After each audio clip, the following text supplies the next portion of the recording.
Okay guys, for this slide you're taking your equation that you had on your slide part 1 and you're going to be typing that in where it says what was the equation you chose in part 1, and then where it says type here, that's where you're typing in those two expressions you had from the part 1 slides.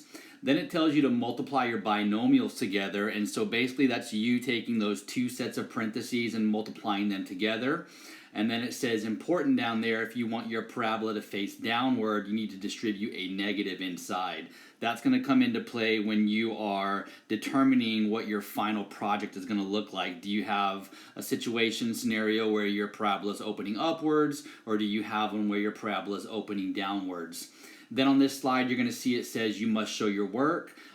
It might be easier for some of you just to write your work out, take a picture of that and upload it into this Google Slides, or some of you might be able to actually type your work in. That's up to you guys. When you see at the bottom my equation in standard form, it says y equals and then type here, that's what we're going to be talking about right now.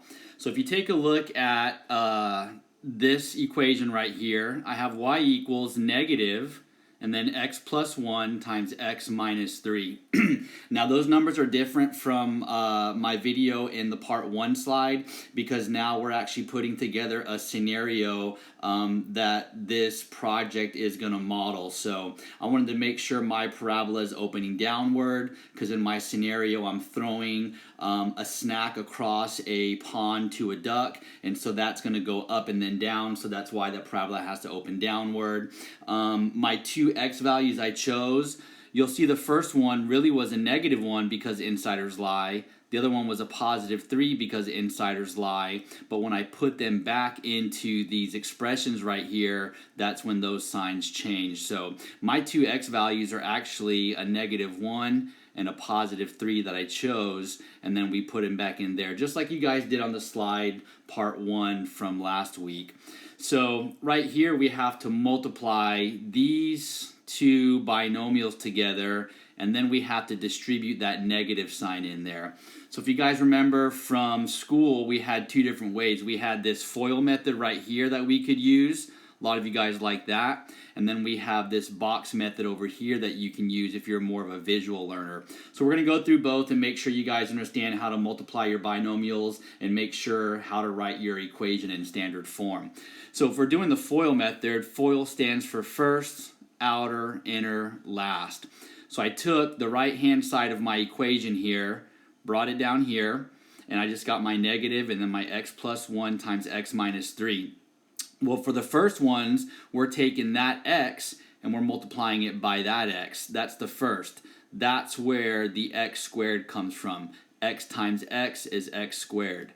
Then we take an x and we multiply it by a negative 3. That gives me the negative 3x right here. Then we take, now that was for the outer, okay, because the x times the x was the first for each parentheses. The x and the negative 3 were the outer ones. Now we're doing the inner ones, the 1 and the x. Those are the inner pieces. So 1 times x is where the 1x comes from. And then the last is the 1 and the negative 3. 1 times negative 3 gives me negative 3. Okay?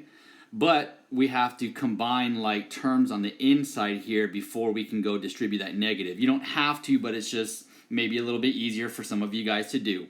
So the x squared stays the x squared down here. Here I've got a negative 3x and a positive 1x that are like terms because of same variable, same power.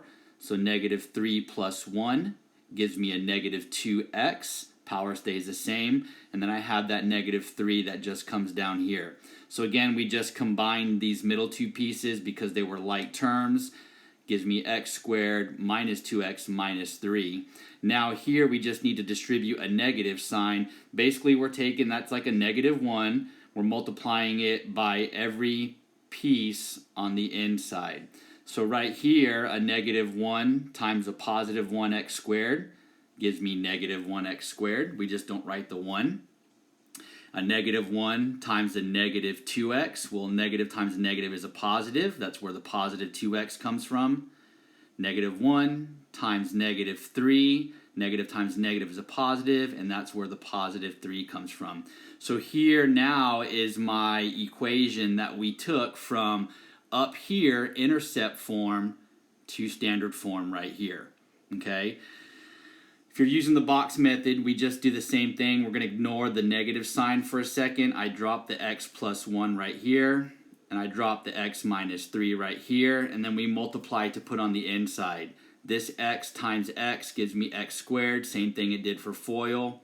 X times a positive 1 gives me a positive 1x. Negative 3 times a positive x gives me a negative 3x.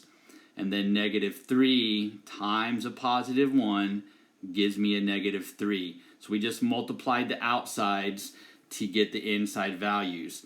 Then if you remember, these two again are like terms. We combine them by adding. So this is where we did negative 3 plus 1.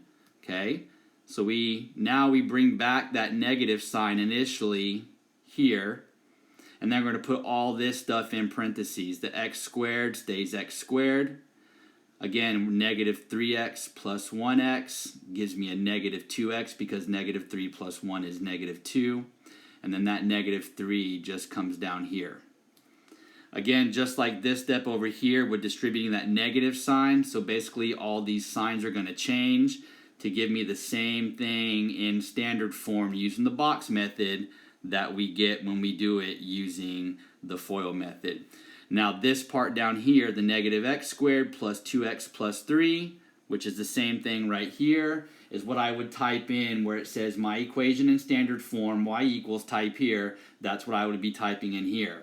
In that box where it asked me to what equation I chose in part 1, this negative and then x plus 1, x minus 3 in parentheses is what I would be typing there. Hope this helps.